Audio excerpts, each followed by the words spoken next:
Ini kan orang makin lebih banyak yang berdiam diri di rumah atau melaksanakan aktivitasnya di rumah.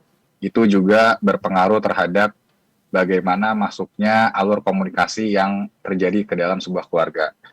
Contoh misal gini, ada seorang kepala keluarga, sifatnya mungkin ada berita apa dia langsung forward. Walau alam itu hoax ataupun bukan, tapi biasanya langsung di forward seperti itu, Ustaz. Dalam penanganan hal-hal semacam ini, Ustaz, apa yang harus ditekankan? Karena yang namanya orang tua mungkin saya pengen tetap memberikan ilmu terhadap keluarga-keluarga saya, tapi walau alam asal muasalnya berita itu seperti apa, Ustaz? Bagaimana cara agar kita nggak ikut-ikutan dalam hoax tersebut? Karena salah satu survei juga membuktikan banyak penyakit yang malah timbul karena hoax-hoax tersebut. Kan bikin nggak tenang ya. Was-was yang dari setan tuh malah makin meningkat. Bagaimana, Ustaz? Masya Allah, barakallahu fikum. Ya, hebati fillah. Jadi manusia ini suka berbicara, suka ngomong. Senang banget dia ngomong. Bahkan itu mungkin yang membedakan dia dengan binatang. Binatang tidak berbicara gitu, manusia berbicara. Maka untuk menghindari perkara-perkara yang tidak diinginkan, jangan lupa untuk membaca kalam Allah.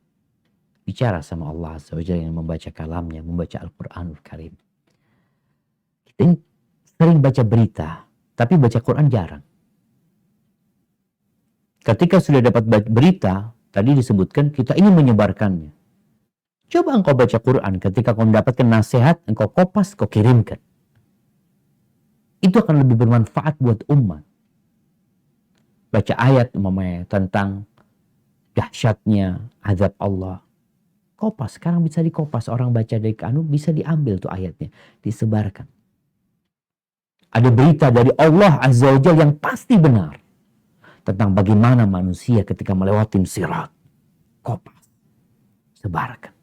Forward. Tapi kalau sekedar berita yang tadi dikatakan tidak jelas sumbernya, kalau berita itu benar pun, kita perlu melihat apakah berita ini perlu disebarkan atau tidak. Kalau ternyata beritanya menyebabkan kecemasan, kepanikan, engkau itu seharusnya menyebarkan rasa gembira. Amalan yang paling dicintai Allah itu adalah mentransfer kegembiraan ke hati seorang muslim. Bukan menyebarkan berita yang menyebabkan orang-orang jadi panik, jadi kebingungan. Padahal beritanya nggak benar nantinya. Kalaupun benar, dilihat manfaat apa tidak. Kalau nggak manfaat, nggak usah disebarin.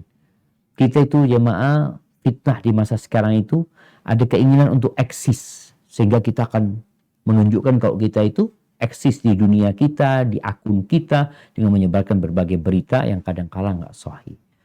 Maka hindarin hal itu. Kalau memang mau eksis, maka kata Nabi SAW, balighu anni walau ayat, sampaikan dari aku, walaupun satu ayat. Bukan dari berita ini, bukan dari berita ini, tapi dari Nabi Muhammad.